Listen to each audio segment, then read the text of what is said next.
የሚማረውን የማይሰራው የሚማረውን ነገር ለመተግበር ፍላጎትም ጥረትም የሌለው በተመሳሳይ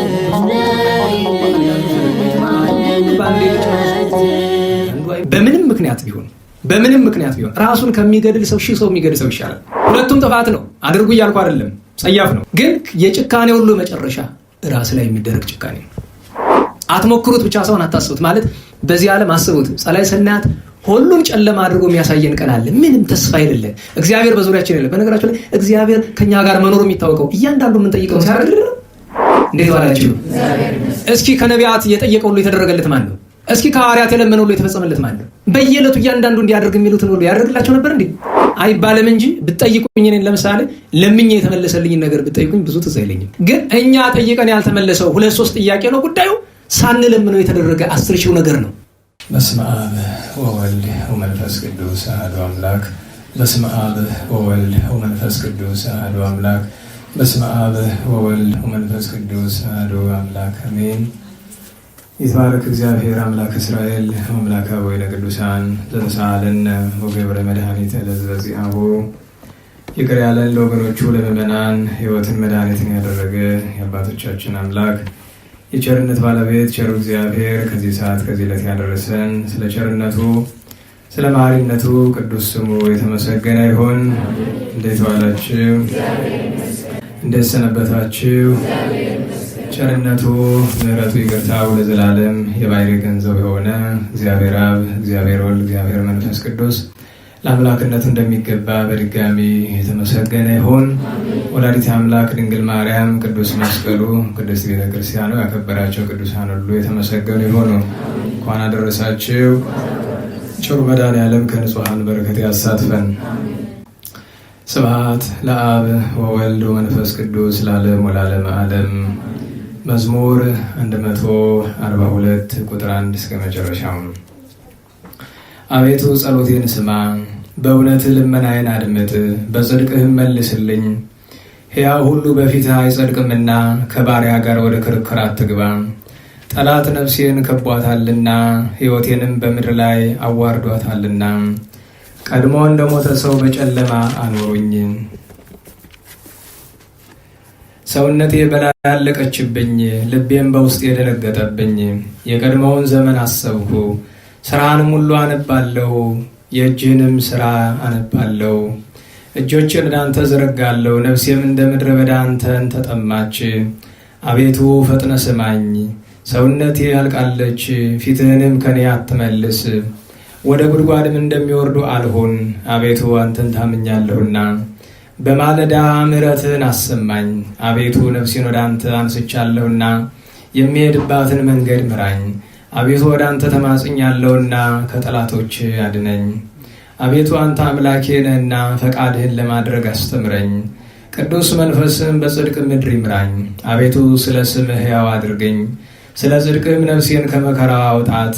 በፈቃድህ ጠላቶችን አጥፋቸው፣ እኔ ባሪያህ ነኝና ነፍሴን የሚያስጨንቋትን ሁሉ አጥፋቸው። ስብሐት ለአብ ወወልድ ወመንፈስ ቅዱስ ለዓለም ወለዓለመ ዓለም። ቸሩ መድኃኔዓለም ስለ ቃሉ ቅዱስ ስሙ የተመሰገነ ይሁን። እግዚአብሔር እንደፈቀደ እንግዲህ የጀመርነውን የሥርዓተ ጸሎት ትምህርታችንን እንቀጥላለን። ዛሬ ክፍል 3 ይሆናል ማለት ነው።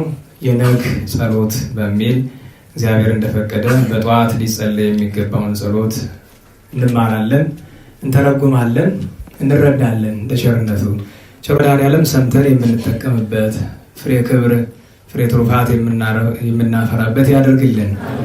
እንግዲህ ያለንበት ጊዜ መዋዕለ ጾም ነውና ጸሎት ደግሞ ለጾም ጥሩ መድኃኒት ናትና ጾምን የምታሰምር ናትና ጸሎት ያለ ጾም ጾም ያለ ጸሎት ሳይደጋገፉ አይኖሩምና በማስተዋል አዳምጠን ብንሞክረው ፈጽሞ የተነገረውን ነገር ሙሉ በሙሉ እናደርጋለን ማለት አይደለም። እሱ በሂደት የሚደርስ ነገር ነው።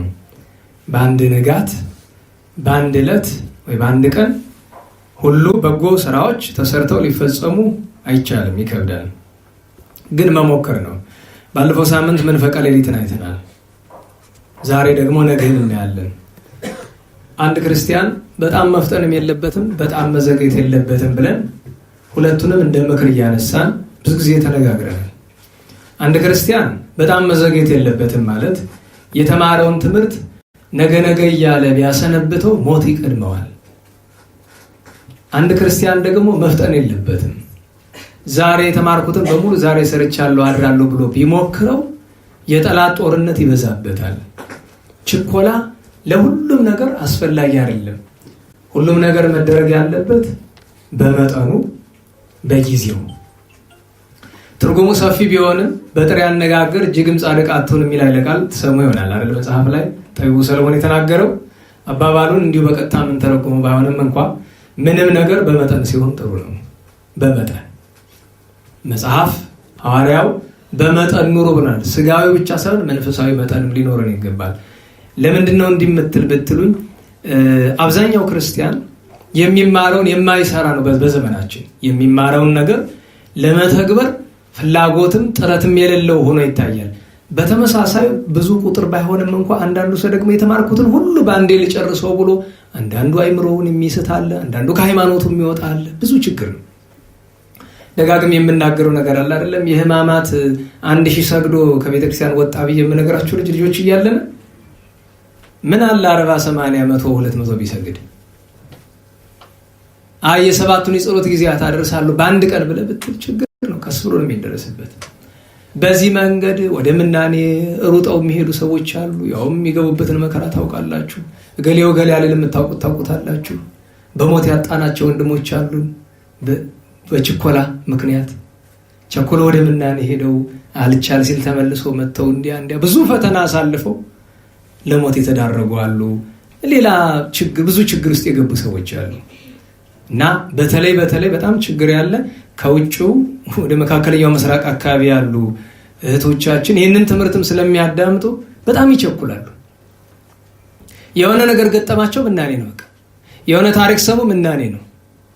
እንደውም አንዷ መታ ፈቃድ ጠየቀችው። ፈቃድ ማለት እኔ ፈቃድ ከልካይ ሆኜ ሳልሆን መቼስ ከነፍስ አባት ቀጥሎ አስተማሪን ሳያማክሩ አይሆንም እና አንዳንድ ጊዜ መታ አለች። አይ ጊዜው ገና ነው፣ አሁን ምናኔውን በዓለም ተለማመጁ። አይ ብዙ ጊዜ ነው ካሰብኩት በልምምድ ከቆየሁኝ እና አሁን ዘንድሮ ምን አቻኮለሽ ብዬ ስላት እዛ የምሰራበት ቦታ ህፃናቱ በጣም አስቸጋሪ ናቸው። የዚህ አረቦቹ ልጆች እኔ ቤት ያሉት ሁሉ ላይሆኑ ይችላሉ እንግዲህ በጣም ከመጠን በላይ አስቸጋሪ ናቸውና በጣም ከበደኝ ብላ ስትልኝ አይ እንዲያውም ከዚህ በኋላ 2-3 ዓመት ቆይተሽ ነው የምንገናኝ።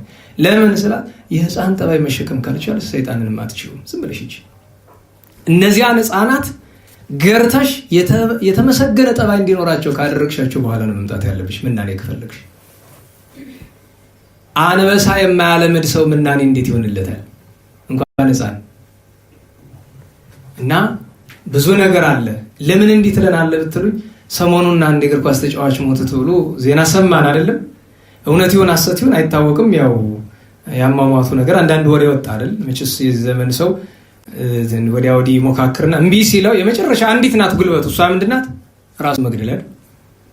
ይሄ ቁም ነገር በጣም በነገራችሁ ላይ አንዱ ነተረዱ በምንም ምክንያት ቢሆን ራሱን ከሚገድል ሰው 1000 ሰው የሚገድል ሰው ይሻላል። ሁለቱም ጥፋት ነው፣ አድርጉ እያልኩ አይደለም፣ ጸያፍ ነው። ግን የጭካኔ ሁሉ መጨረሻ ራስ ላይ የሚደረግ ጭካኔ ነው። አትሞክሩት ብቻ ሰውን አታስቡት ማለት በዚህ ዓለም አስቡት። ጸላይ ሰናያት ሁሉን ጨለማ አድርጎ የሚያሳየን ቀን አለ። ምንም ተስፋ የሌለን እግዚአብሔር በዙሪያችን የለም። በነገራችሁ ላይ እግዚአብሔር ከኛ ጋር መኖሩ የሚታወቀው እያንዳንዱ የምንጠይቀው ሲያደርግልን ነው። እንዴት ዋላችሁ? እስኪ ከነቢያት የጠየቀ ሁሉ የተደረገለት ማን ነው? እስኪ ከሐዋርያት የለመነ ሁሉ የተፈጸመለት ማን ነው? በየዕለቱ እያንዳንዱ እንዲያደርግ የሚሉትን ሁሉ ያደርግላቸው ነበር እንዴ? እስኪ ቅዱስ ጳውሎስን ተመልከቱት። ጌታዬ ከዚህ በሽታ አድነኝ እያለ ነግሮን የለ? ጌታዬን ልመላልሽ ለመንኩት፣ እግዚአብሔር እሺ አለው እምቢ አለው? እምቢ ነው ያለው። አልፈውስህም። እንዲያውም እኮ አቅርቧል ለአገልግሎት ሲባል እንዲያው ይሄ ራስ መርዘን ይሄ ጎን ውጋት አላስቀምጠኝ አለ። ለአገልግሎት አልሆነኝ አለ። ኧረ እንዲያው እባክህ አስባችሁታል? አባ ገብርኤል የሚባሉ ፓትርያርክ ስንክሳር ላይ በቅርብ ጊዜ የካቲት 21 ልክ የዛሬ ወር የተነበበው ፓትርያርክ ሆነው ግን ምን ችግር አለባቸው? ዝሙት፣ የዝሙት ፈተና፣ ፈቃደ ስጋ ማለት ነው። አስቡት፣ ፓትርያርኩ ነው። ያውም እንደኛ ዘመን አይነት አካሄድ አይደለም ክህነታቸው። ከምን ያመጣቸው? ከበረሃ ከገድል ከቅድስና። ምን ልላችሁ ፈልጌ ነው፣ እግዚአብሔር ከኛ ጋር ነው ማለት የምንለምነው ሁሉ ይደረጋል ማለት አይደለም አይባልም እንጂ ብትጠይቁኝ፣ እኔን ለምሳሌ ለምኜ የተመለሰልኝን ነገር ብትጠይቁኝ ብዙ ትዝ አይለኝም። ግን እኛ ጠይቀን ያልተመለሰው 2-3 ጥያቄ ነው ጉዳዩ። ሳንለምነው የተደረገ 10,000 ነገር ነው። ቢያስፈልገን ኑሮ መጽሐፍ ይላል አይደል? አባቶቻችን ብለውናል። እግዚአብሔር የሚያስፈልገንን ነገር ባንለምነው ሲከለክለናል። ጌታችን ራሱ እኮ ወንጌል ተናግሯል አይደል? የሚያሻችሁን ሳትለምኑት ያውቃል። ኪዳንም ላይ አለ ወዘን በለን ሰአሉ ይሁቶተን አይደለም? ሳንለምነው ፈቃዳችንን ይሞላል። እና እውነት ከሆነ እኔ ወንድማችን እግዚአብሔር ነፍሱን በቀኝ ያሳርፍ፣ ሌላም ወንድማችን እዚህ አካባቢ እንደ ወንድም አርፏል ተብሏል። የሁሉንም እግዚአብሔር ነፍሳቸውን ይማር።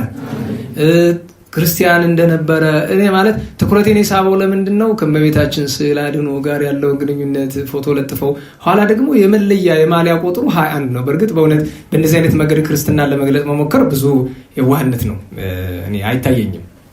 ምክንያቱም ያንን 21 ቁጥር እዛ ለው ሰው ጭቃ ሲንከባለልበት አይደለም የሚውለው፣ የእሱ ወዝ ላቡ ምኑ ሲንጠፈጠፍበት እና ይሄ ስዕል አድኖና አንዳንድ የተቀደሱ ነገሮችን የማይገባቸው ቦታ እንዲያው ከማተብ በቀር አንዳንድ ነገሮችን የማይገባ ቦታ ላይ ይዘናቸው ባንገባ ጥሩ ነው።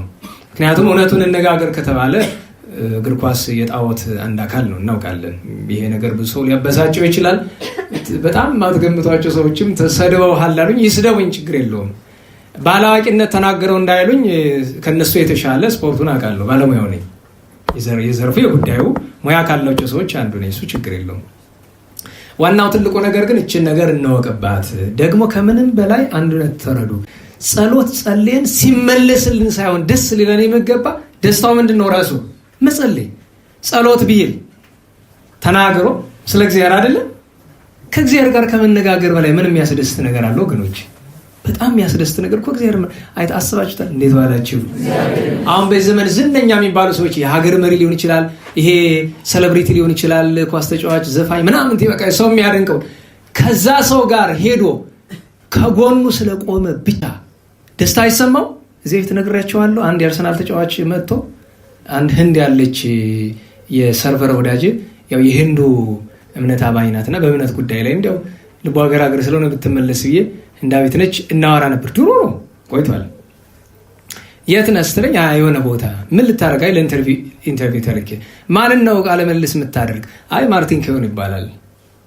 ማርቲን ኬሆን የትኛው? ያርሰናሉ። የስፖርት ጋዜጠኛ ስለነበርኩኝ ተገርማ ልትሞት። አስቡት፣ ማርቲን ኬሆን ማለት በእነሱ ቋንቋ ሂስ ነው ባዴ ቅሪላ የሚገባ። እኔ ክርስቲያን ባልሆን ኑሮ እውነቱን እነጋግር ቢባል ከጎናችን የመቆም ችሎታም ማቅሞም ያለው ሰው አይደለም። ፕሮፋይሉን እናውቃለን።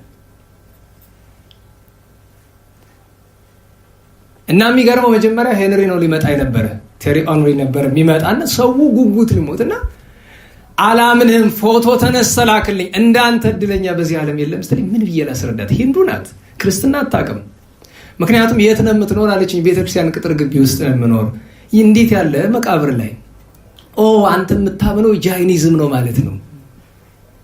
አይ አይደለም ክርስትና ነው። አይ እያንዳንዱ የምትነገረኝ ሁሉ ጃይኒስቶች፣ የጃይኒስት ቄሶች የሚያደርጉት ነገር ነው።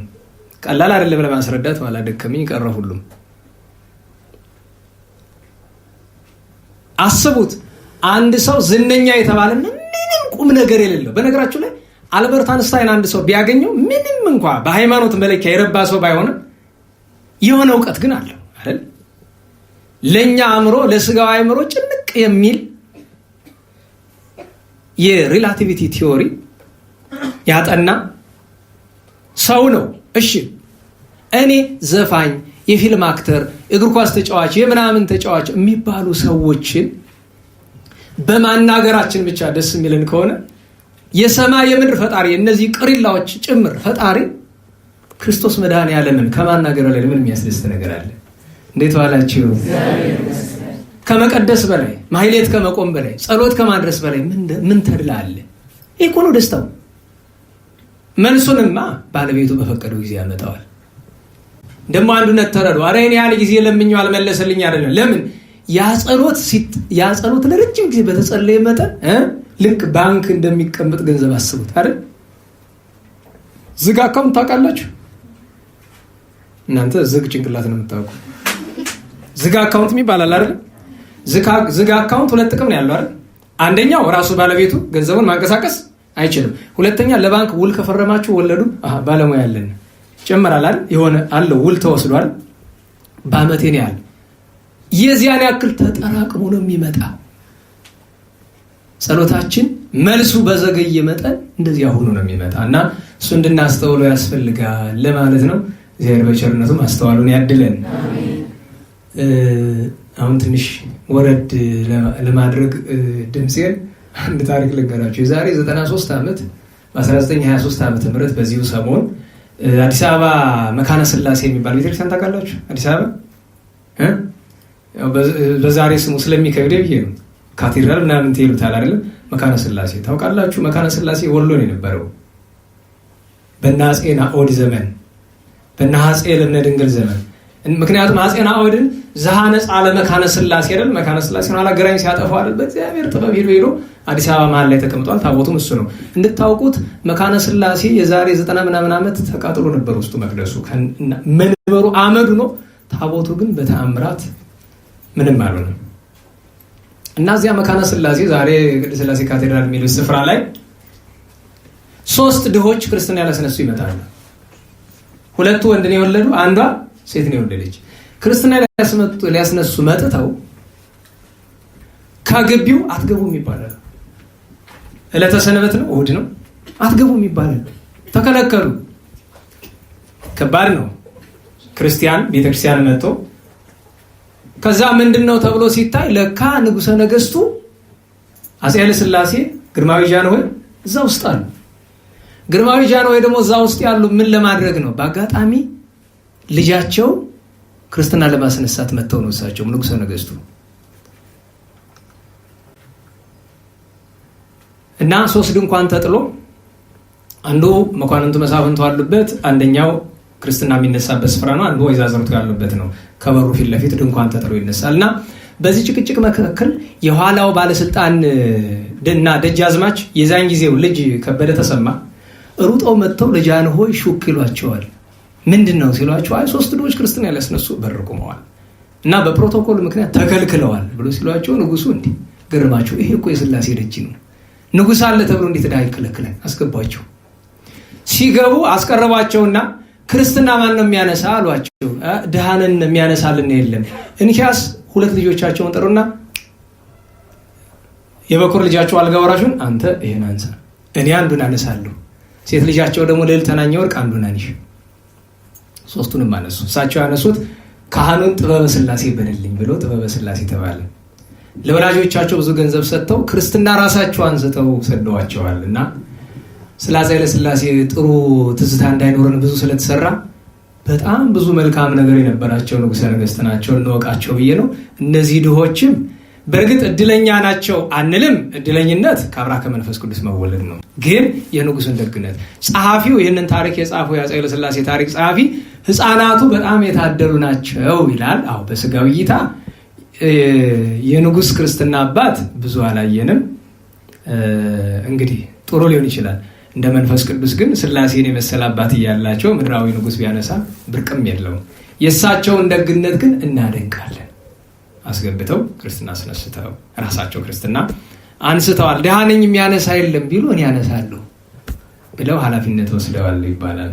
እግዚአብሔር አምላካችን የቀዳማዊ ኃይለ ሥላሴ የቤተሰባቸው የልጆቻቸው የሞቱትን ሁሉ ነፍሳቸውን ያሳርፍልን ብዙ በጎ ነገር ስለሰሩ።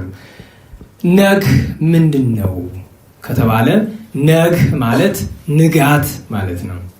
ወይም በተለምዶ አነጋገር ጠዋት፣ ብዙ ጊዜ ጧት ይባላል። መባሉ ችግር ላይ ኖሮ ይችላል። ቃሉ ግን ጠዋት ነው። ጠዋት ጠዋት ግን ጠናዋ ተደርበው ምን ይሆናሉ? ጧት ይባላል። ግን ብዙ ጊዜ ምንድን ነው የሚባለው? ንጋት ወገግ ሲል ይባላል። ነግህ ማለት በሌሊትና በመዓልት መካከል ያለ ከጨለማ ወደ ብርሃን የምንሸጋገርበት ሰዓት ነው። በነግህ በጠዋት ጸሎት መጸለይ ለምን አስፈለገ? ጠዋት ምንድን ነው? ጠዋት እንድንጸልይ የታዘበት ምክንያቱ ምንድን ነው የሚለውን ባጭር እናነሳ። አንደኛ እግዚአብሔር አምላካችን በዕለተ ሰንበት ስነ ፍጥረትን ሲፈጥር ወይቤ እግዚአብሔር ዘፍጥረት ምዕራፍ 1 ቁጥር 3 ለይኩን ብርሃን፣ እግዚአብሔርም አለ ምን ይሁን? ተናገሩ ብርሃን ይሁን ያለ መቼ ነው? በነግህ ነው። ስለዚህ ብርሃን የፈጠረበት ነው። ለብርሃን አብይ ዘፈጠሮ ቃልክሙ ተናገሩ በኋላ ስንተረጉም እናነሳዋለን። ብርሃን የተፈጠረበት ነውና ሰዎች ብርሃንን ማግኘት ማለትም ብርሃን የተባለ ዕውቀት ነው። ብርሃን የተባለ ፍቅር ነው። ብርሃን የተባለ ራሱ ክርስቶስ ነው። ስለዚህ ብርሃን ክርስቶስ ብርሃን እግዚአብሔር እንዲያድርበት ከፈለገ ፍቅረከ አይድር ውስተ ልቤ አንተ ወማይደር ሄራን ልብከ ያይድረኒ ሊተ እንደሚለው ብርሃን እንዲያድርብን፣ ብርሃን እንዲሰጠን፣ ብርሃን ገንዘባችን እንዲሆን ብርሃን በተፈጠረበት ሰዓት ብርሃን ሲባል ስለ ፀሐይ አይደለም እናወራው። ለነወላችሁ ፀሐይና ያ ብርሃን ሰለስቱ ምዕት በቅዳሴያቸው ምንድነው የሚሉት? ከዚያ ብርሃን ለፀሐይ የተሰጣት ነው ይላሉ። መጠነ እጣተ ስርናይ ወበእንተዝ አብሩዲ በሰብ የተፈጠረው ብርሃንን እንደ ዓለም እንኳን አድርገን ብናስበው በህዋ ልክ ብናስበው ለፀሐይ ለጨረቃ ለከዋክብት የተሰጣቸው መጠነ እጣተ ስርናይ የአንዲት ፍሬ ስንዴ ያክል ነው። ያ ብርሃን የተፈጠረበት ነው።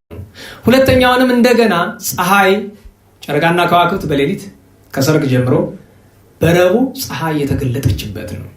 ፀሐይ ደግሞ የተባለ ምሳሌነት ለማን ነው? ፀሐይ ጽድቅ ኢየሱስ ክርስቶስ ነው። ፀሐይ የተገለጠችበት ሰዓት ስለሆነ። ሶስተኛም አባታችን አዳም የተፈጠረ በነግህ ነው።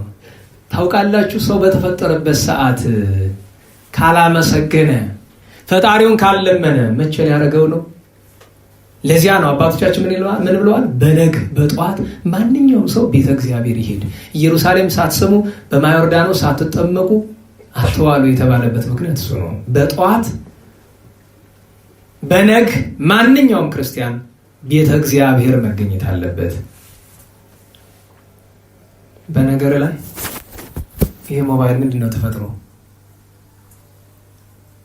ኦቨር አምፕሊፋይ እያደረገባችሁ ነው ብዬ በጣም ድምጽ ይስባል። እንደዚህ ገጥሞኝ አያውቅም። እኔ እኮ በጣም ምጮህ እንዲስብ ነው። የእናንተ ነው ፓወር አለው ብዬ ነው። የሀብታም ስልክ ነው። ብዙ ቀስ ብዬ የምናገር በደንብ ነው የሚስበው እና አይግሩም። ሀብታም ውሎ ይግባ። አሜን በሉ። ድሃ ነው እንደዚህ ያለው ምን ችግር አለ? ሀብታሙን ሁሉ ወደ ባለጠግነት ደግሞ ያሳድግልን። ያራራው ማለታችን ነው እኮ። ስለዚህ አባታችን አዳምን እግዚአብሔር ከምድር አበጃጅቶ ከአራት ባህሪያተ ሥጋ ከአምስተኛ ባህሪ ነፍስ በሶስት ግብራተ ነፍስ አክብሮ የፈጠረው ከሰማይ በታች ከምድር በላይ ባለው ፍጥረት ሁሉ ፈጥሮ የሾመው ተፈጠረበት ነግህ ነውና በነግህ ሰዓት መጸለይ ያስፈልጋል። አጭር ለማድረግ ከአዳም አባታችን ወረድ እንበልና ከነቢያት ቅድም ያነበብነውን ዳዊት ስናነብ ቅድም ምንድን ያለው? ዘይሰማ ግበር ሊተ ምህረተከ በምን በጽባህ በጠዋት በማለዳ ሲነጋ ምን ይላል? የሚሰማ ለራስ ብቻ አይደለም ለገሌ እንዲያደረግለት ብሎ የሚያስመሰግን ዳዊት ዘወትር በነግህ ይጸልይ ነበር እና በጠዋት ቸርነትን አድርግልኛል። እሱ ብቻ አይደለም በጽባህ እቀቡ ቅድሜከ ማስተር ይልካል አይደለም? በጠዋት ዘወትር ከፊትህ እቆማለሁ ብሏል። በጽባሕ ስምዐኒ ቃሌ፣ በጠዋት ወደ አንተ ስጮህ መልሼ ስለምን ልመናዬን ስማኝ ይላል ዳዊት። ስለዚህ ነቢያት በጠዋት ይጸልዩ ነበረ። እነ ሙሴ፣ አሮን፣ እነ ዳዊት፣ ሰሎሞን፣ ነቢያቱ፣ አበው ቅዱሳን ሁሉ። ያንን ሁሉ አልፈን ደግሞ ወደ ጌታችን ኢየሱስ ክርስቶስ ወደ መድኃኒታችን እንምጣ። ጌታችን ኢየሱስ ክርስቶስ ለእኛ ሥርዓተ ጸሎትን ለማስተማር ዘወትር ያስታኩት ነበርና በደብረ ዘይት ኤሎን ዋሻ የጠዋትን የዮሐንስ ወንጌል ምዕራፍ 8 ላይ የጠዋት ጸሎቱን ሲጨርስ ወአንግሃ በጽባሕ ነው የሚለው። በጠዋት በማለዳ ቦአ ምኵራበ አይሁድ፣ ወደ አይሁድ ምኵራብ ገባ። ወመሃሮሙ ያቺ ዘማ ሴት አመጣው ወበግነሰ አዘዘ ሙሴ ከመ ትወገር በእብን ወአንተሰ እንከ ምንተ ትብል በእንቲአሃ ብሎ ፈትነውት የለ። ጌታ ደግሞ ምን ያላት? ምን አላቸው? ዛልቦ ኃጢአት እምኔክሙ ቀዲሙ ለይገራ በእብን፣ ከእናንተ ኃጢአት የሌለበት ቀድሞ ይወገር። ይሄ ሁሉ የተደረገ በጠዋት ነው። ጌታ የጠዋቱን ጸሎት ጨርሶ ወደዚያ ሲገባ ነው መድኃኒታችን ኢየሱስ ክርስቶስ ሥርዓተ ጸሎትን ያስተማረበት አንዱ እሱ ነው። ከልክ ጸሎት የእሱን ጨርሶ ከዚያ ወደ አገልግሎት፣ ወደ መስበክ፣ ወደ ትምህርቱ ገብተዋል። ወደ ምኵራብ፣ በደብረ ዘይት፣ በበዓት፣ በዋሻ። እሱም ብቻ አይደለም። ዋናውና ሌላኛው ምክንያት ጌታችን መድኃኒታችን ኢየሱስ ክርስቶስ ለእኛ ሲል በፍርድ አደባባይ ላይ የቆመ ስንት ሰዓት ነው? ጠዋት ነው። ወጸቢሖ ተማከሩ ሊቃነ ካህናት አይደለም የሚለው የማቴዎስ ወንጌል ምዕራፍ 27 ቁጥር 1 ጀምሮ ስታነቡት፣ ሲነጋ በማለዳ ጠዋት ሊቃነ ካህናት ምን አሉ? ተማከሩ ይቅትልዎ ለኢየሱስ፣ ጌታችን ኢየሱስ ክርስቶስን ሰቅሉት ዘንድ ተማከሩ። ጌታችን ወደ ፍርድ አደባባይ ገብቶ በፍርድ አደባባይ ተከሶ የቆመበት ነው። ስለዚህ በዚህ ሰዓት ሊጸልዩ ይገባል። እሱ ብቻ አይደለም። ባለፈው ለመንፈቀ ሌሊት ማርያም መግደላዊትን አንስተን ነበር አይደለም? ከማርያም መግደላዊት በኋላ የመጡ ሴቶች መቼ ነው የመጡት? በጠዋት። በጠዋት ሲመጡ ማንን አገኙ? ጌታችን ኢየሱስ ክርስቶስን ትንሣኤውን በጠዋት አይተዋል። በመንፈቀ ሌሊት ያላዩት በጠዋት አይተዋል። ትንሣኤውን በጠዋት። ስለዚህ የጌታን ትንሣኤ የሚሻ በጠዋት ጸሎት ያደርጋል። ማየት ብቻ አይደለም። እነዚያን ሴቶች ማርያም መግደላዊትን አትንኪኝ ብሏል አይደል? እነዚያ ሴቶች ግን ነኩት አልነኩትም? ነክተውታል። ስለዚህ ጌታን ለመዳሰስ ያበቃቸው በጠዋት ማልደው መገኘታቸው ነው። ነግ በነግ ሌሎች ብዙ ምሳሌዎችን መጥቀስ እንችላለን። ከሐዋርያት ወገንም ከሊቃውንት ወገንም ከጻድቃን ወገንም ተመሳሳዮቹን ነገሮች ማንሳት እንችላለን። ጠዋት፣ ነግ። በአጠቃላዩ ግን ጥቅልል አድርገን ስንመለከተው ሀተታውም ገታ አድርገን በአጠቃላይ ነግ የሐዲስ ኪዳን ምሳሌ ነው። እናውላችሁ የሐዲስ ኪዳን ምሳሌ ነው። የወንጌል ምሳሌ ነው። ወንጌል ብርሃናዊት ሕግ ናት፣ የብርሃን ሕግ ናት እና የሐዲስ ኪዳን የወንጌል ምሳሌ ነው ጠዋት። ስለዚህ በጠዋት ተነስቶ ለጌታ መታመን በሐዲስ ኪዳን በወንጌል ማመን ነው። አንድም ጠዋት የአዝማነ መንግስተ ሰማያት ምሳሌ ነው።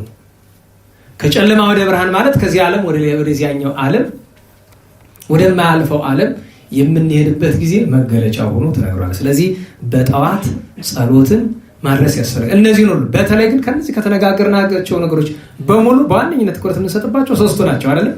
አንደኛው መፈጠራችንን አስበን ብርሃን ፈጥሮ እኛን በዚያ ሰዓት መፍጠሩን አስበን አንድ ስለፈጠረን እናመሰግናለን። ሁለተኛ ጌታችን መድኃኒታችን ኢየሱስ ክርስቶስ ለእኛ ሲል በፍርድ አደባባይ መቆሙን በጠዋት እናስባለን። ሶስተኛ ዳግመኛ ለፍርድ መምጣቱ ልክ እንደ መንፈቀ ሌሊት ሁሉ ይሄ ደግሞ ምሳሌነቱ ብርሃን ዕለተ ብርሃን የአዝማነ መንግስተ ሰማያት ምሳሌ ስለሆነ እሱን ማሰብ ይገባል። እንዴት ዋላችሁ? ስለዚህ ከረጅም ባጭር በጠዋት መጸለይ እንዲህ ይገባል። አሁን ቀጥሎ የምናልፈው አባታችን አባ ጊዮርጊስ ዘጋስጫ በጠዋት ምን ብሎ ጸለየን፣ በጠዋት ምን ብለን እንድንጸልይ አስተማረን። እሱ እናንሳ። የነግ ጸሎት ላይ ባለፈው እየተነጋገርን ነበረ። እነዚህ በወንበር የማይባሉትን የሚሏቸው አንዳንድ አድባራት ሳይኖሩ አይቀሩም። ወደ መሀሉ ሀገር ሪከርድ የተደረገ እንዳለ እሱ ወንድማችን ዲያቆኑ እየነገረኝ ነበረ። ሳምንት ስነጋገር ታስታውሳለች። እነዚህ ይሄ የመሰለው አይባልም ወንበር ላይ ተዘሏል ብለናል አይደለም? አሁንም የነግህ ላይ አሁንም የተዘለላለ አሁንም የነግህ እዚህ አሁን ሰላም ለኪ ዳግሚት ሰማይ ብለን ምንለው ስለ እመቤታችን ስለ ቤተክርስቲያን ያለው በሙሉ ሙሉ ማንሻው ወንበሩ ላይ የለም። ምን ብሎ ነው የሚጀምር ታዲያ ወንበሩ ላይ ካላችሁ፣ ወንበሩ የሚጀምረው ማርያም ድንግል ዘማዛፉኪ ኮል ብሎ ነው የሚጀምረው። ያ ማለት በመካከል ዋናው ረጅሙ ክፍል በተለይ ስለ ቤተክርስቲያን የሚያነሳ የለም። እሱ ብቻ አይደለም። በትእዛዙ መሰረት የእመቤታችን ምስጋና ሲነሳ እንዲህ በል እያለ የሚያዘዋል። ከነግህ ላይ ያለውን ከእመቤታችን ምስጋናዎች ሁሉ እየገባ ይመሰግናል። እሱ ምንድነው? ከነግህ ላይ ያለ እየገባ የሚደረገው ምስጋና ዘምስለ ሰጊድ ንኤምሃኪ ለባረኮትነ ስፌዴኪ ጸሎተነ ወስለተነ ማርያም ባሪኪ ወኪያነኒ እሞተ ሙስና መሃኪ ጸዳለ ወልድኪ ዲቤነ ዋኪ ጸሊ ውስተ ማህበረነ ኢይብሃዋኪ። እቺ የተመለከታችኋት ስድስቱ አንቀጽ የእመቤታችን ምስጋና ሲፈጸም ጊዜም በሰባቱም ሰዓታት እቺ ትባላለች። እንደምንድናት? እንደ አዝማች ለነዋላችሁ እንደ አዝማች ትባላለች። እኛ ግን ነግህ ላይ ብቻ እናያትና ከዛ በኋላ እንግዲህ የሚጸልዩ ሰው ያንን ማድረግ ነው። ትእዛዝ ስላለው በተለይ ይሄኛው ይሄ እና አለቃ ደስታ ተክሎል ያተሙት በጣም የተሟላ ሆኖ አግኝቼዋለሁ። በጣም ጥሩ ነው። ብራናው በጣም ሩቅ ስለሆነ ለማግኘት ለሁሉም ዘነግህልና ሰላም ለኪ ብሎ ነው የሚጀምር። መቼስ አንድ ክርስቲያን ወደ ቤተክርስቲያን ሲሄድ ሲሳለም እንዴት ነው በሚለው እዚህ ቤት ተነጋግረናል። ሰላም ለኪ በሉ እስቲ። ሰላም ለኪ ቤተክርስቲያን ቅድስት አምሳለ ኢየሩሳሌም ሰማያዊት ወማህደረ መላእክት። አንዳንድ ሊቃውንት ምስዓል ወመስጋድ ወመስተስራይ ኃጢአት እያሉ ይጨምራሉ። ግን እቺ ወይም በሌላ አነጋገር ሰላም ለኪ በሉ። ቅድስት ቤተክርስቲያን ማህደረ መላእክት ጉሃን። አሁን ያንድ ነው አንደኛው። ሁለተኛው ሰላም ለኪ እግዝእትነ ቅድስት ድንግል በክሌ ማርያም ወላዲተ አምላክ። አንድ ጊዜ ነው ከምንቆጥረው በሉት። ታምረ ማርያም ሲነበብ አትሰሙም? ታምረ ማርያም ሲነበብ ሁልጊዜ በየጊዜው አይደለም የምንሰማው? ታምረ ለእግዝእትነ ቅድስት ድንግል በክሌ ማርያም ወላዲተ አምላክ አይደለም? እግዝእትነ ቅድስት ድንግል በክሌ ማርያም ወላዲተ አምላክ። እግዝእትነ መልስቲ ቅድስት ድንግል በክሌ ሁለቱ ያው ተለያይቶ አይባልም ብዬ ነው። ድንግል በክሌ በሁለት ወገን ድንግል ማርያም ወላዲተ አምላክ። አሁን ሰላም ለኪ እግዝእትነ ቅድስት ድንግል በክሌ ማርያም ወላዲተ አምላክ። ሶስተኛ ሰላም ለክሙ ስሉስ ቅዱስ አብ ወወልድ ወመንፈስ ቅዱስ አሐዜ ኩሉ ዓለም። ሰላም ለክሙ በሉ። ስሉስ ቅዱስ አብ ወወልድ ወመንፈስ ቅዱስ አሐዜ ኩሉ ዓለም። ከዛ እንደየአንቀጹ ሶስት ጊዜ የሚሰግድ ከሆነ እንዲህ ይላል። ሶስት ጊዜ ከሆነ አንዳንዶቹ በስላሴ ጀምረው በቤተክርስቲያን የሚጨርሱ አሉ። እንዳንቀጹ ነው። ሁለቱም ያስኬዳል። አምስት ጊዜ የሚሰግዱ አሉ። አምስት ጊዜ የሚሰግዱት ደግሞ አራተኛ ሰላም ለከ ቅዱስ ወክቡር ዕፀ መስቀል ዕፀ ሕይወት ወዕፀ መድኃኒት ይላሉ። አምስተኛ ሰላም ለክሙ ንጹሐን ኩልክሙ ይላሉ። ወይም ቅዱሳን ኩልክሙ ወይም ደግሞ ሰላም ለክሙ ቅዱሳን ዘማህበረ በኩል ይላሉ። ወይም ቅዱሳን ኩልክሙ አግብርት ሄራን ይላሉ። ገብቷችኋል? እንዴት ዋላችሁ? ለሁሉም ሰላም ለኪ ይልና ዳግሚት ሰማይ ምን ማለት ነው? ሁለተኛይቱ ሰማይ አለ።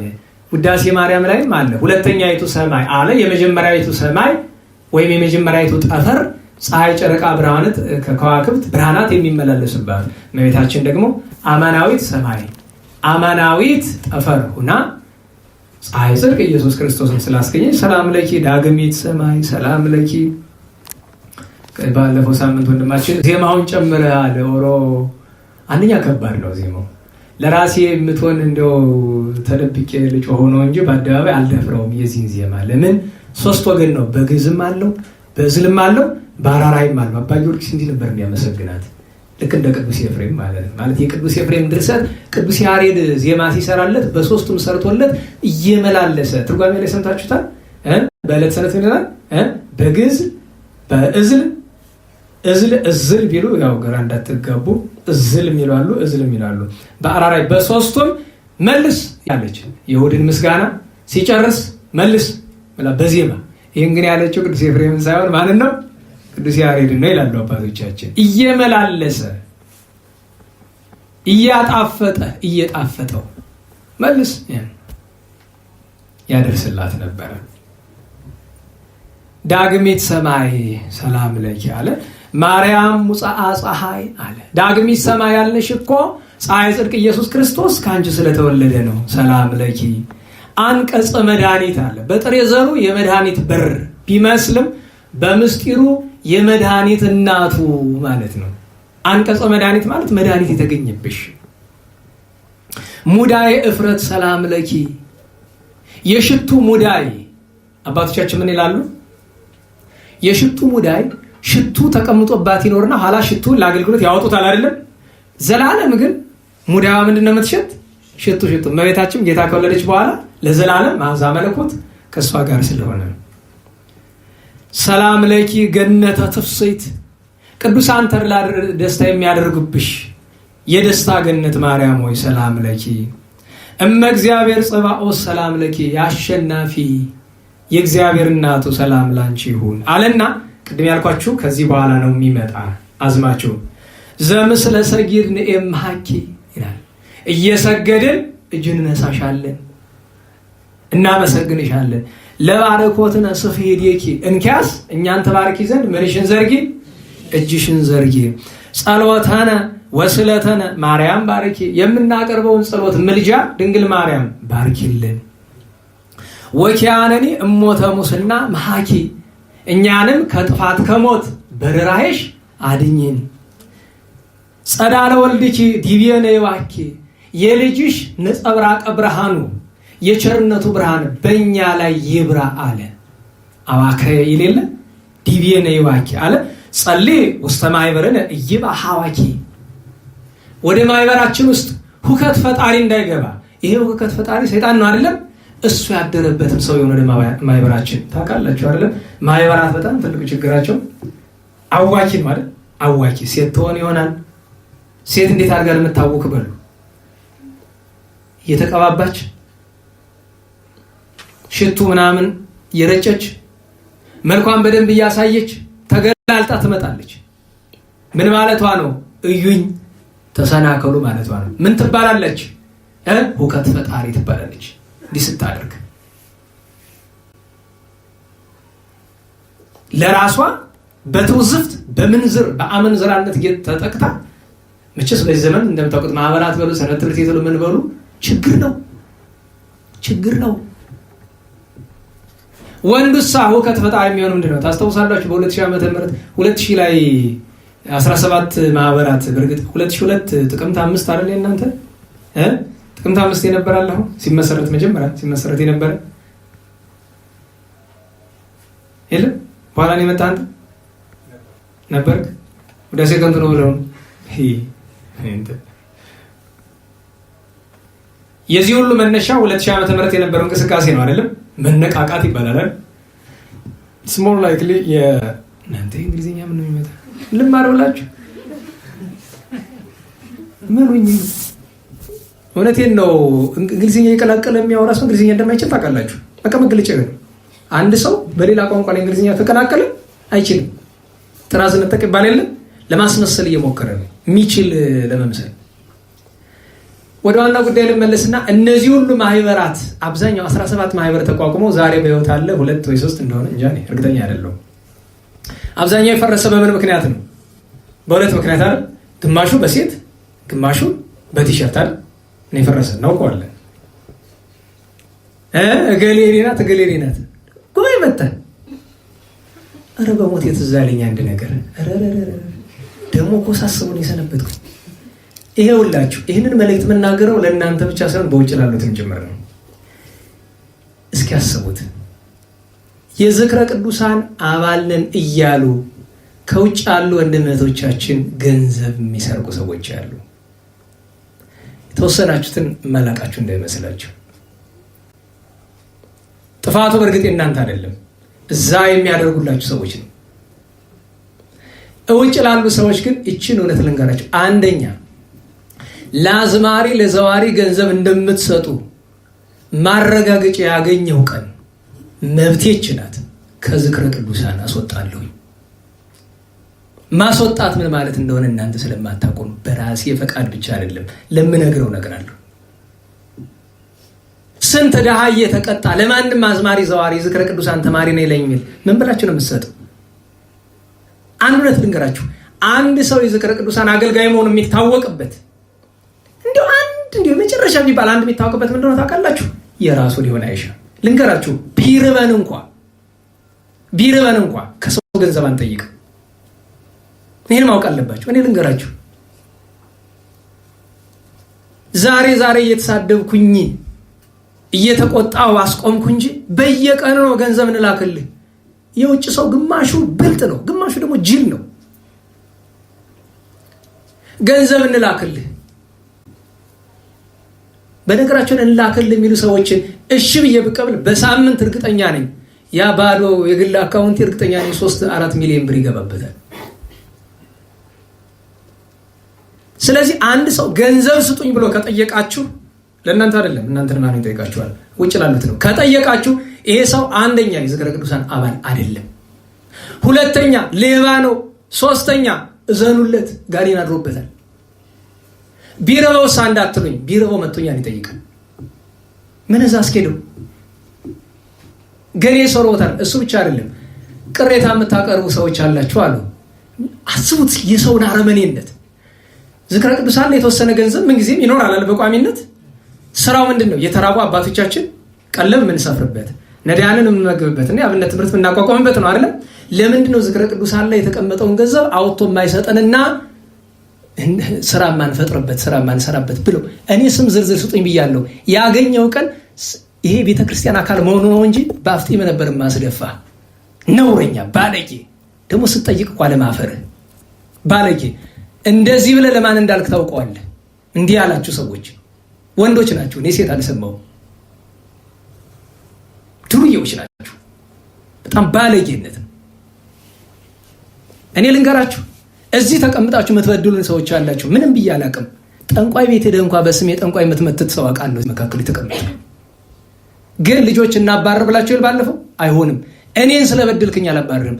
ማህበሩና ቤተክርስቲያን ላይ የመጣ ግን እነቅልሃለሁ። እወቅ፣ አልታገስም። ሌላ ቢቀር እንኳን ስጋዊ እርምጃ ሁሉ እንዲወሰድብህ አደርጋለሁ።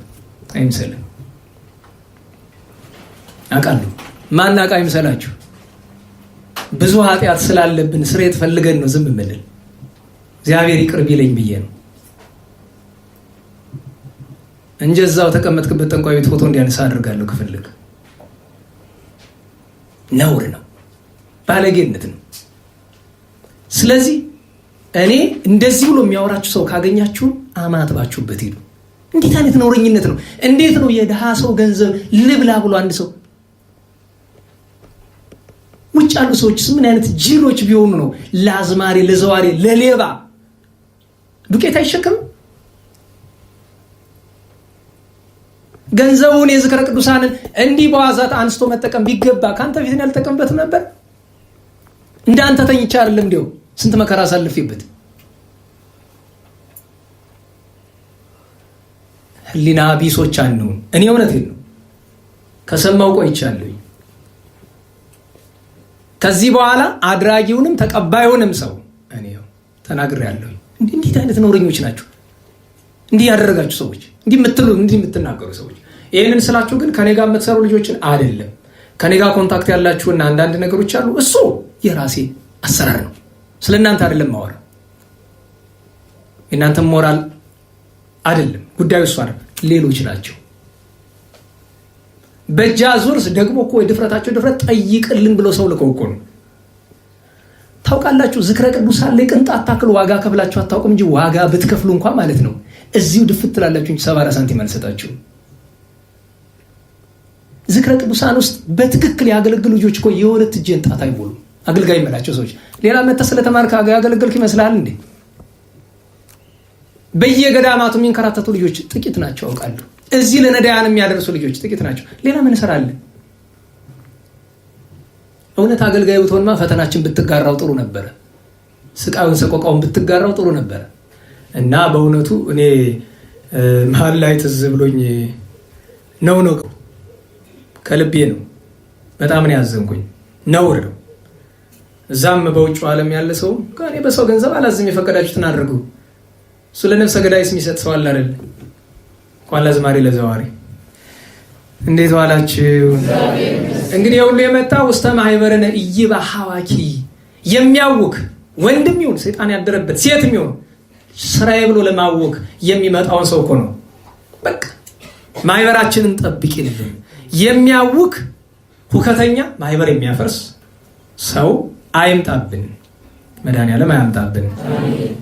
እመቤታችን እንዲህ ከለመናት በኋላ ወደ ቤተ ክርስቲያን ይሄዳል። ሰላም ለኪ ቤተ ክርስቲያን እምየ፣ እናቴ ቤተ ክርስቲያን ሰላም ላንቺ ይሁን። ዘትጼንዊ መጽርየ፣ በጥሬ ዘሩ ቢተረጉሙት እንደ በረሃ ቀጋ መዓዛሽ ደስ የሚያሰኝ፣ በምስጢር ቢተረጉሙት እንደ ጠራ ሽቱ ደስ የሚያሰኝ ሽታ ያለሽ ቤተ ክርስቲያን። የቤተ ክርስቲያንን መዓዛ ማወቅ ከፈለጋችሁ አንደኛ ጥቂት መንፈሳዊ ልቦና ያስፈልጋል። ይኸውላችሁ ሰው ቤተ ክርስቲያን ቅጥር ግቢ ውስጥ በሌለበት ሰዓት መዓዛው ይመጣል። ሰው ከበዛ አይመጣም መዓዛው። ለምን? የምታውቁት ነው። ሰው ሲበዛ፣ ጥቁር ራስ ሲበዛ ችግር ነው። ጥቁር ራስ ማለት ጥምጥም የሚያወልቀውን ቄስ ጨምሮ ነው። እንግዲህ ያው እረዳለሁ። እኔ የሚገርማችሁ ከ2 ቀን በቀር ጠምጥም ያላቅም ለአመቴ በዚህ ጠብጠብ ነው የሚል ከ2 ቀን በቀር አንዱንም በእውነቱ ባልተገባ መንገድ ነው የጠመጠምኩት።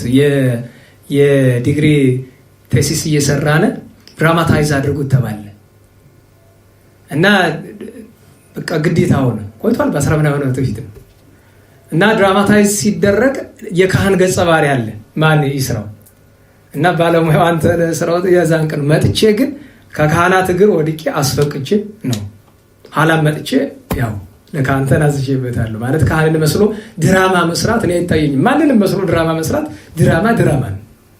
በክርስትና ውስጥ ድራማ የሚመሰገን ነገር አይደለም። እና ጭንቁን እንረዳለሁ ብዬ ነው። ባለፈው በዚህ የአዲስ አበባ ቄስ መነኩሴ መስሎ ለማጨበረር የሚለብሰው ቆባል አይደለም የለም። አዲስ አበባ ነው የመጣህ አንተ? አዲስ አበባ ኑረሃል? ታውቀዋለህ? ተወሰነ አይደል? እዛ ታያለህ አይደል? ለዛ ለመመሳሰል የሚደረገው ጥረት አላምን ለዚህ ላይ መልክት ነው። ሌብነት ነው ደጋግሜ። ኋላ ሌላ ካህን አድርገው ታዩ። ይሄን ደግሞ እንደኛኛው ግን በጉባኤ ማለፍ አልፈልኩም። ለምን ያኛው እንዲያስጭቅ ይወሉት ወይ ተቆራ ሲሆኑ አንድየው ለይቶ እንዴት የመነኩሴ ይደረጋል? ወይ ደግሞ የቆለኛ ባርኔጣ ያደርጉ። እውነት ነው። አንድ ጊዜ አዲስ አበባ ያሉ አንድ ሊቅ አሉ፣ አዲስ አበባ የሚኖሩ አዲስ አበባ ውስጥ ጠምጣሚ ጥቂት ሰዎች ነው ያሉ። አንዱ እሳቸው ናቸው። ማይወረ ቅዱሳን ያሉ ስም እንዳልጠራ ብዬ ነው። ሊቀ ጠበብት ከሚለው ከሄድኩ የምታውቁ ታውቋቸዋላችሁ። ስማቸውን ከምጠራ ብዬ ነው። ጎበዝ ትልቅ ሊቅ ናቸው እና እዛ ነበርኩ። አጋጣሚ ይሄ ነገር ሲፈጽም በአጋጣሚ በስፍራው ነበርኩኝ እና ሁልጊዜ ከጥምጥም አይለዩም። ጥምጥም ነው የሚያደርጉ እና አንድ ጊዜ የናጅሬውን ቆብ ለብሰው መጡ። የናጅሬው ስላቸው አይዛብን ሳይሆን ይሄ ዝም ብሎ መደበኛውን ማለት ነው። እዚያ ያለው ሰው ተገርሞ ሊሞት እና መጨረሻ አንድ ነገር አለው ይባላል። ልክ አንዲት ጥምጥም ብቻ ነው ያለቻቸው እና መጨረሻ ላይ ሰው እንዲያ ሲላቸው እውነት ለመናገር ጥምጥም አወለቀ ብሎ ስም ከማጥፋትና ከማማት ጥምጥሜ አናቴ ላይ ሲተላ አይቶ ማዘን አይቀልም ነበር ብለዋል። አምታችኋል? አዎ። ደግሞ መራራት ጥሩ ነው። ግን ከሆነ የቄስ የመነኩሴ ቆብ ከሚያደርግ የተሻለው ምንድን ነው? ቢወልቅ ነው የሚሻል። በነገራችሁ ላይ ጥምጥም 24 ሰዓት ሙሉ ነው መደረግ ያለበት ወይስ የለበትም የሚለው ያነጋግራል። ካህኑ 24 ሰዓት ሙሉ ሊጠመጥም አይችልም። ቢያንስ እንኳን ሲተኛ ይወልቃል አይደል? በነገራችሁ ላይ መነኮሳት እውነተኞቹ መነኮሳት ነው ብላችሁ ሲተኙ አይወልቁትም። የመንኩስና ቆብ በመኝታ ጊዜም ቢሆን አይወልቅም። አካሉ ነው አይወልቅም። ጥምጥም ግን ሲተኙ ይወርዳል። ሲተኙ ብቻ ሳይሆኑ ለምሳሌ አንድ ካህን መቅደስ ሲገባ ጥምጥም ያወርዳል፣ ሲቀድስም ያወርዳል። መነኩሴ ግን ሲቀድስም ጥምጥሙ ማን ነው ቆቡን አያወልቅም። የለም የመነኩሴው ቆብ የሚያስወልቅም ነው ነገር የለም። ወንጌል ሲሳለም እንኳን ክንብንብ ይውለቅ ይላል አይደል? የመነኩሴው ቆብ ግን አይወልቅም። ክብር አለው፣ አካሉ ነው። እና ተጨቃጨቅን ብዙ በወቅቱ አስታውሳለሁ። ለሁሉም ወደ ጉዳያችን እንመለስና በጎ መዓዛ በቤተ ክርስቲያን ይሸታል። ይህም በጎ መዓዛ የበለጠ ለመረዳት እዚህ በፊትም ነግብያቸዋለሁ። አሁንም ድጋሚ ላስታውሳችሁ። ለቀዳሾቹ አይታወቅም። ምዕመናን ታውቁታላችሁ። የቀደሰው ካህን ሲያሳልማችሁ እጁ ላይ መዓዛ አለ አይደለም? እንድታውቁት በስርዓተ ቤተክርስቲያን ካህን ነግሬያችኋለሁ እዚህ በፊትም። እንደዚህ ስርዓቱ ማሳለም ሳይሆን ምንድን ነው የሚለው? ጣቶቹን በግንባሩ ላይ አድርጎ አይደለም የሚባርክ። እንደዚያ ነው። መሳም የተጀመረ በግብፅ ነው። በ6ኛው እና 7ኛው ክፍለ ዘመን በተፈጠረ ችግር ምክንያት ካህናትን ለማቃለል አሕዛብ ሲሞክሩ ምዕመናን ለካህናት ፍቅራቸውን ለመግለጥ አደረጉት። ግን የተሻለ ጥሩ ነገር ስለሆነ እጅ መሳሙን ችግር የለውም፣ ጥሩ ነው። ግን ስርዓቱ ምንድን ነው የሚለው? በግንባራቸው ላይ ጣቶቹን ያኑርና እንዲህ ይበላቸው፣ እግዚአብሔር ልዑል ይባርከ ወያሪ ገጾ ላዕሌከ፣ እግዚአብሔር ልዑል ይባርኪ ወያሪ ገጾ ላዕሌኪ። ዲያቆን የሆነ እንደሆነ እግዚአብሔር ልዑል ይባርከ ወያብረ አዕይንተ አንባቢከ። በረከተ እስጢፋኖስ ስርዋጽ ነው። ቅዳሴ ላይ በረከተ ጳውሎስ ነው የሚለው ለሰራዩ ዲያቆን አይደል? በረከተ ጳውሎስ ይድር በላዕሌከ። ለምንድን ነው የሚለው? ማንን ሊያነብ እየወጣ ነው? ጳውሎስ ሊያነብ ሲመጣ ምን ይለዋል? በረከተ ጳውሎስ። ግን በረከተ እስጢፋኖስም ጥሩ ነው። በረከተ እንጦንስ መቃርስ የሚለውም እንደዚሁ በስርዋጽ የገቡ በረከተ ያሬድ አለ አይደለም? በነገራችን ላይ በጣም ማዝነው ክህነታቸውን ላፈረሱ ሰዎች በረከተ ያሬድ ሲባሉ ያሬድ ክህነት አፍርሷል እንዴ? ኧረ ለቅዱስ ያሬድ ፈጣሪ ክብር ምስጋና ይሁን። መጀመሪያ ደረጃ ክህነት የሌለው በቃ ምመን ነው እኮ። ካፈረሰ ምመን ነው። ወያሪ ገጾ ላዕሌከ ነው በቃ አለቀ። ለምንድን ነው በረከተ ያሬድ የምትለው? ክህነት ከሌለው ያሬድ እኮ ካህን ነው። ክህነቱን ከነ ሊቅነቱ የያዙት ምን ይባላሉ? በረከተ ያሬድ ይባላሉ።